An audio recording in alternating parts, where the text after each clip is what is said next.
ప్రధాని మోదీ తెలంగాణ పర్యటనపై మల్కాజ్గిరి సిపి సుమతి మీడియాతో మాట్లాడుతున్నారు. లైవ్ చూద్దాం. డ్రోన్స్ లాంటివి ఏవి కూడా రాత్రి 12 గంటల నుంచి నిషేధించబడ్డాయి. ఈ ఏరియాలో ఎక్కడ including media people, general public ఎవరు కూడా ఫ్లై చేయకూడదు, నో ఫ్లై జోన్గా ప్రకటించాము. ఎస్పెషల్లీ బేగంపేట్ పోలీస్ స్టేషన్ పరిధిలో, బోయిన్పల్లి, తర్వాత మారేడ్పల్లి పోలీస్ స్టేషన్ పరిధిలో ఈ ఏరియా వస్తుంది. ట్రాఫిక్ రెగ్యులేషన్స్కి సంబంధించి ఇద్దరు డీసీపీలు, ఇద్దరు అడిషనల్ డీసీపీలు, 24 మంది ఏసీపీలు, దానితో కూడా 20 మంది ట్రైనీ డిఎస్పీస్, 21 మంది ఇన్స్పెక్టర్లు, 77 మంది ఎస్ఐలు తదితర వాళ్ళు, ఆల్మోస్ట్ 11 రికవరీ వ్యాన్స్ కూడా మనము పెట్టుకోవడం జరుగుతుంది. ట్రాఫిక్ అడ్వైజరీకి సంబంధించి అందరు కూడా ఎవరైతే వచ్చే వాళ్ళు ఉన్నారో వాళ్ళందరూ కూడా 14 డిఫరెంట్ పార్కింగ్ ఏరియాస్ని మనం ఐడెంటిఫై చేసి ఉన్నాము. దీంట్లో 8 పార్కింగ్ ఏరియాస్ మనకు మల్కాజ్గిరి పోలీస్ కమిషనరేట్ లిమిట్స్లో వస్తాయి.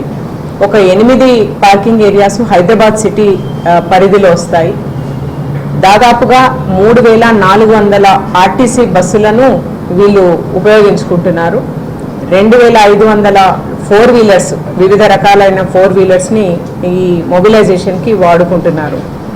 వీటికి సంబంధించి 14 డెసిగ్నేటెడ్ పార్కింగ్ ప్లేసెస్లో ముఖ్యమైన పార్కింగ్ మనకు ఐలా పార్కింగ్, అంటే ఇటు వరంగల్ సైడ్ నుంచి వచ్చే వాళ్ళందరికీ కూడా ఐలా పార్కింగ్ ఏరియా ఉంటుంది. తర్వాత ఉప్పల్ బగాయత్ ఉంటుంది, రైల్వే డిగ్రీ కాలేజ్ ఉంటుంది, ఆర్ఆర్సీ సికింద్రాబాద్ ఉంటుంది. దాదాపుగా దీనికి 700 బస్సులకు ఈ ఏరియా మనము చేస్తున్నాం పార్కింగ్ వ్యవస్థ.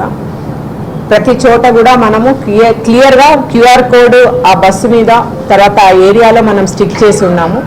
ఎవరైనా కూడా QR కోడ్ చూసుకుంటే, లేదంటే మనం ఇప్పుడు మీకు ప్రెస్ వాళ్ళకు మనం ఇవ్వడం జరుగుతుంది.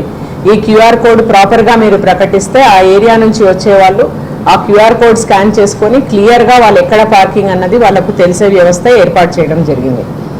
ఇదే కాకుండా ధోబిఘాట్ కాకుండా బైసన్ పోలో ఏదైతే ఉందో, బైసన్ పోలో మనం సిద్దిపేట సైడ్ నుండి వచ్చే వాళ్లకు, నిజామాబాద్ నుంచి వచ్చే వాళ్లకు 800 బస్సులకు ఇక్కడ పార్కింగ్ ఏర్పాటు చేయడం జరిగింది. ఇదే కాకుండా Imperial Gardens, Bowenpally market yard, ఇవన్నీ కలుపుకొని దాదాపుగా 900 బస్సులకు ఇక్కడ పార్కింగ్ ఉంది.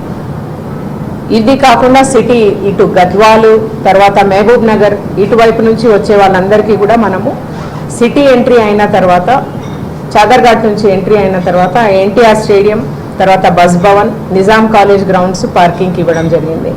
ఇక్కడ కూడా 600 బస్సులకు మనం పార్కింగ్ ఇచ్చాము. ఇది కాకుండా ఎగ్జిబిషన్ గ్రౌండ్స్, పబ్లిక్ గార్డెన్స్, ఏదైతే మనం హైటెక్ సైడ్ నుంచి వచ్చే వాళ్ళు ఉన్నారో, పటాన్ చెరువు, రామచంద్రాపురం ఇటువైపు నుంచి వచ్చే వాళ్ళకు they can come and park in exhibition grounds. ఇది చాలా clear traffic advisory with map ఇప్పుడు మేము మీకు ఇవ్వడం జరుగుతుంది. అయితే ఒక 6 డైవర్షన్ పాయింట్స్ కూడా ట్రాఫిక్ వ్యవస్థ ఏర్పాటులో భాగంగా మనం పబ్లిక్కి తెలియజేస్తున్నాము. కొంత ఇన్కన్వీనియన్స్ అయినా కూడా మనం క్లియర్గా మీ ద్వారా తెలియజేస్తున్నాం కాబట్టి దీన్ని ప్రాపర్గా వాడుకోవాలని, ఇన్కన్వీనియన్స్కి గురి కాకుండా ఈ డైవర్షన్ పాయింట్ని యూజ్ చేసుకొని వాళ్ళ డెస్టినేషన్కి రీచ్ కావాలని కోరడం అవుతుంది. ఈ diversion points CTO junction, Balanagar junction, Rasoolpura junction, clock tower, Tirumalgiri, Sangeet, ఇవి మనం డైవర్షన్ పాయింట్స్గా పెట్టుకున్నాము. అన్ని ఆర్టీసీ వాళ్ళు మాకు పూర్తిగా వాళ్ళ మొత్తం వ్యవస్థ ఇక్కడ రీజనల్ మేనేజర్తో సహా ట్రాఫిక్ డీసీపీ ఆఫీస్లో కూర్చొని వాళ్ళు కూడా ఈ కంట్రోల్లో భాగంగా రేపు మాకు సహకరించబోతున్నారు.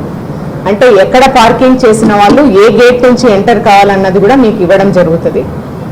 దీన్ని క్లియర్గా ప్రచురించాలని కోరుకుంటున్నాము. ఇంతకుమించి రేపు లా అండ్ ఆర్డర్ పరంగా, ట్రాఫిక్ పరంగా ఏ రకమైన ఇబ్బందులు పబ్లిక్కి లేకుండా ప్రధానమంత్రి గారికి చాలా క్లియర్గా పాసేజ్ ఇవ్వడానికి మనము యాజ్ సిటీ ప్రిపేర్ కావాలని మేము కోరుకుంటున్నాం. మేడం, ఇప్పుడు నకిలీ అంటే పోస్టర్స్ ఎక్కడ పడితే అక్కడ అంటించినటువంటి అవకాశం ఉంటుంది, వాటి మీద ఏమన్నా నిఘా ఉంచుతున్నారా? అట్లాంటి పోస్టర్స్ అంటిస్తే ఎటువంటి చర్యలు ఉండబోతుంది? మనం GHMCకి ఇన్ఫార్మ్ చేయడం జరుగుతుంది.